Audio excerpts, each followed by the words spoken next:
Hello my dear students, welcome back to the channel with my new video.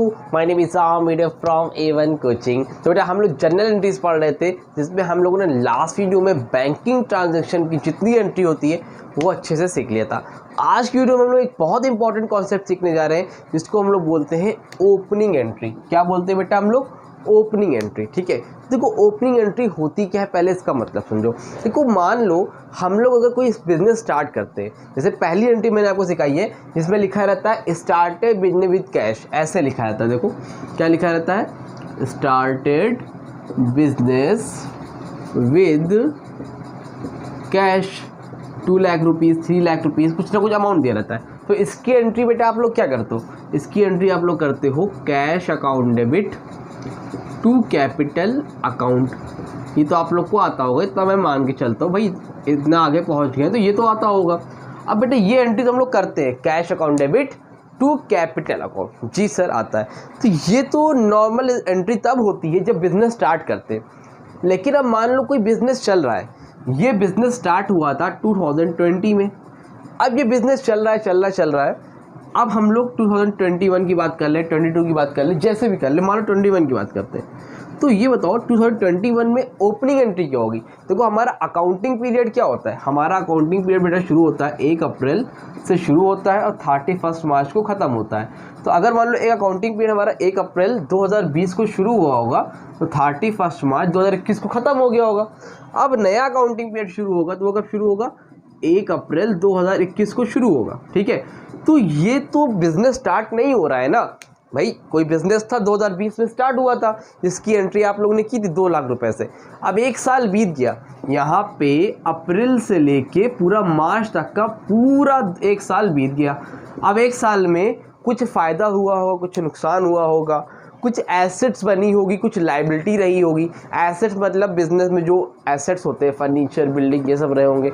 कुछ liabilities रही होगी, जैसे किसी से बैंक लोन लिया होगा, किसी से उधार पैसा लिया होगा, क्रेडिटर होंगे, कुछ लाइबिलिटी रही होगी। तो ये पूरे साल के बीच में कुछ एसेट्स रही होंगी बेटा और कुछ लाइबिलिटीज़ रही होंगी। राइट, इतनी बात समझ रहे हो कि नहीं? तो अब इस साल क्या एंट्री पास होगी? ओपनिंग एंट्री का मतलब बिजनेस आपका पहले से चल रहा है। ओपनिंग एंट्री का मतलब बिजनेस आपका पहले से चल रहा है। तो जब नया आपका सेशन स्टार्ट होगा, नया आपका अकाउंटिंग पीरियड स्टार्ट होगा, तो उस टाइम एंट्री क्या पास करेंगे? तो बेटा एंट्री पास करने का सीधा सा सिंपल होता है, एक तरीका है, फॉर्मूला है, मतलब जो है वो होता है एसेट्स अकाउंट डेबिट। क्या होता है? Assets account debit to liability account. क्या होता है बच्चा? Assets account debit to liability account, ये एंट्री होती है। हाँ सर, क्यों बेटा? क्योंकि एसेट्स का नेचर होता है डेबिट साइड में बढ़ता है और लाइबिलिटी क्या होती है, क्रेडिट साइड में बढ़ती है। ये नेचर होता है इसका। ठीक है, अगर नहीं पता तो अभी आपको मैं आगे और डिटेल में बताऊंगा, इतना समझ लो। Assets account debit to liability account ये एंट्री होती है। ठीक है, अब ओपनिंग एंट्री में sir assets account debit to liability account लिखेंगे, कैसे करेंगे तो उसको समझाता हूँ मैं। देखो ये हो गया।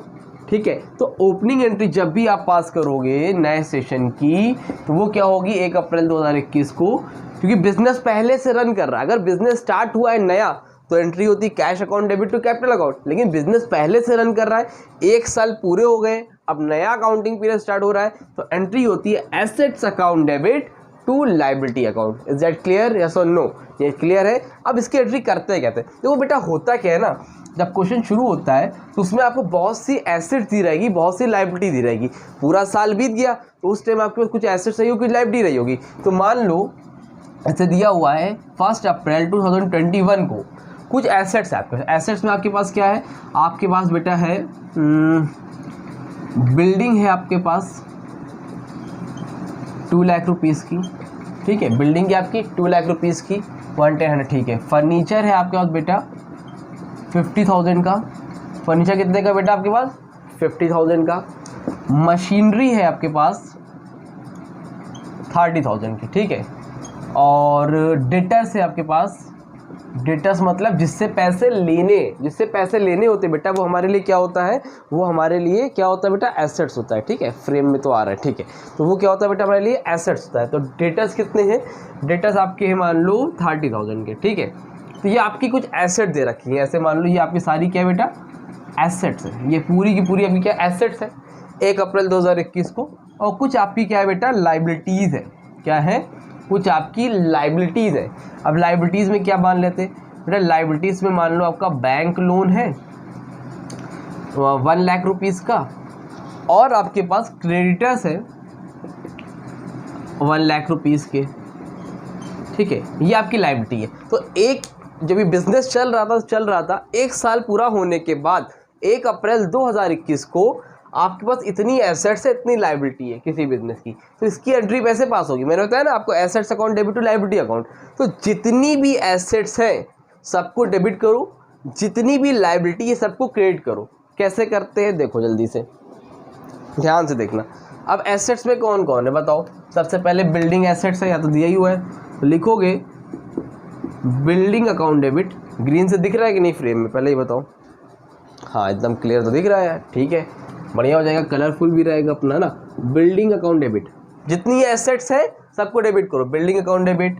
फिर क्या करेंगे बच्चा, फर्नीचर अकाउंट डेबिट, जी सर ठीक है। फिर क्या करेंगे, मशीनरी अकाउंट डेबिट, ठीक। और फिर क्या करेंगे, डेटर्स अकाउंट डेबिट। फिर थोड़ा सा जगह छोड़ना, जगह की छोड़ना बताता हूँ अभी, ठीक है। फिर यहाँ पर क्या करेंगे, to bank loan. Credit, bank loan क्या है, लाइबिलिटी है, सारी लाइबिलिटी कहाँ लिखोगे, क्रेडिट साइड में, तो लिखोगे टू बैंक लोन अकाउंट। फिर क्रेडिटर्स भी लाइबिलिटी है, तो क्रेडिटर्स भी यहाँ लिखोगे टू क्रेडिटर्स अकाउंट। कोई परेशानी यहाँ तक, कोई दिक्कत तो नहीं है, नहीं है। रेड मार्कर कहाँ गया भाई, ये ठीक है।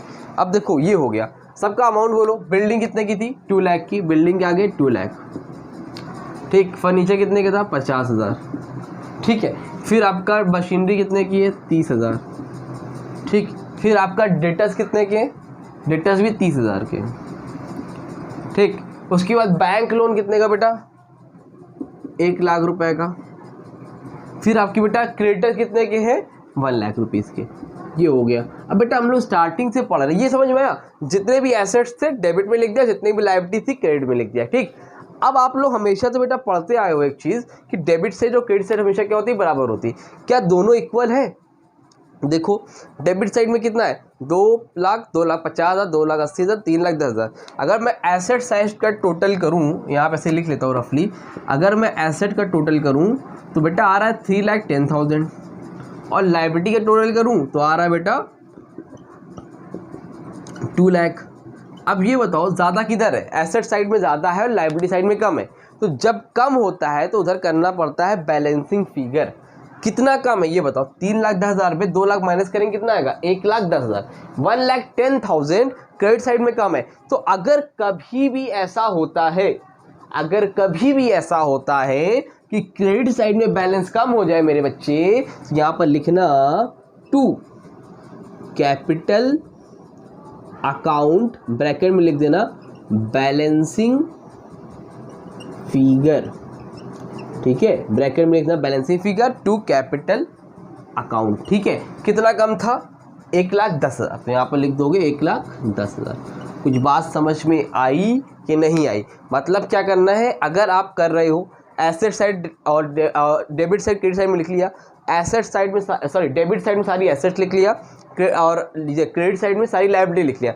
लिखने के बाद अगर मान लो कभी ऐसा होता है कि क्रेडिट साइड में बैलेंस कम आता है तो बैलेंसिंग के लिए लिखोगे 2 कैपिटल अकाउंट बैलेंसिंग फिगर, ठीक है सर ये तो लिख देंगे। लेकिन अगर ये बताइए कभी ऐसा हो जाए कि डेबिट साइड में कम हो जाए और क्रेडिट साइड में ज़्यादा हो जाए, तब क्या करेंगे, इसका स्क्रीनशॉट लो, पहले ले लिया, ठीक है। चलो अब देखो, अगर मैं एक चीज़ करूँ, मैं यहाँ पर लिख देता हूँ बैंक लोन लिख देता हूँ 3 लाख रुपए का, ठीक है। बैंक लोन क्या है, 3 लाख रुपए का। अब कैसे होगा, इसको रफ करूँ, लिख लिया ना, ठीक है। अब देखो कैसे करेंगे। अब हुआ क्या, सब कुछ तो वैसे ही चल रहा था, बस बैंक लोन 3 लाख का हो गया, तो बैंक लोन पे मैंने लिख दिया 3 लाख, ये 1 लाख, ठीक है। अब ये बताओ मुझे कि अब बताओ जल्दी से फटाफट, ज़्यादा किधर है। अब आपका लायबिलिटी साइड ज़्यादा हो गया, देखो एसेट्स पहले था 3,10,000, तो एसेट तो 3,80,000 है, लेकिन इस बार क्या है, लायबिलिटी ज़्यादा है 4 लाख की। डैट मीन्स आपका क्या है कि लायबिलिटी ज़्यादा है और एसेट साइड कम है। अब क्या करें, तो इसको बैलेंस करने के लिए क्या करते हैं, अब क्योर बैलेंस क्रेडिट साइड में नहीं होगा, अब क्योर बैलेंसिंग का होगी बेटा डेबिट साइड में होगी। जब डेबिट साइड में बैलेंसिंग होगी तो लिखोगे इस बार गुडविल अकाउंट और ब्रैकेट में लिखोगे बैलेंसिंग फिगर ब्रैकेट क्लोज। और कितना आएगा भाई, 3,10,000 इधर है, इधर सॉरी 3 और 1 4 लाख इधर है, इधर 3,10,000 है। 4 लाख में अगर 3,10,000 माइनस करेंगे कितना आएगा बैलेंसिंग फिगर 90,000 यानी कि 90,000। आई होप आपको समझ में आया होगा बेटा। तो क्या बताया मैंने, कभी भी ऐसा हो अगर एसेट साइड में काम हो तो बैलेंसिंग फिगर में क्या गुडविल अकाउंट बैलेंसिंग फिगर, और अगर मान लो क्रेडिट साइड में काम आता है तो capital account balancing figure. Sir ऐसा क्यों करते हैं, क्योंकि बेटा जो बचा हुआ अमाउंट है वो गुडविल अकाउंट होगा, गुडविल की है तो एसेट ही, अगर इस साइड बैलेंस नहीं आ रहा है डैट मीन्स गुडविल का अमाउंट नहीं लिखा है, और अगर इधर आ रहा है तो इसका मतलब कैपिटल का पैसा आप लिखना भूल गया हो, कैपिटल भी एक लायबिलिटी साइड में जाता है, ठीक है, और गुडविल भी हमारी एक एसेट होती है। तो इस चीज़ को ध्यान से रखो, पेपर में तो आप लिख के चले आ जाओगे, फुल मार्क्स आपको मिलने वाले हैं। तो आई होप आपको समझ में आया होगा कैसे करते हैं ओपनिंग एंट्री। ये पार्ट 7 था जिसमें हम लोगों ने ओपनिंग एंट्री भी सीख ली। अब बचा है पार्ट 8 जो कि कल आएगा, और आपको मैं बची हुई जितनी भी एंट्री है बैड डेब्ट की, इंटरेस्ट ऑन कैपिटल की, इंटरेस्ट ऑन ड्राइंग की, सब का सब करवा के चैप्टर कंप्लीट करवा दूंगा। और कोशिश करूँगा कल ही अपलोड कंप्लीट हो जाए, नहीं तो पार्ट 9 2 पार्ट आएंगे, नहीं तो 1 पार्ट, कोशिश करूँगा 1 पार्ट में हो जाए, नहीं हो तो 2 पार्ट, क्योंकि थोड़ा सा एक वीडियो और ज़्यादा सही है लेकिन आपको पूरी तरह से अच्छे से समझ में आ जाए general entries. I hope video अच्छी लगी होगी, वीडियो को लाइक करो, चैनल को सब्सक्राइब करो, मिलते हैं न्यू वीडियो में, तब तक के लिए थैंक यू सो मच।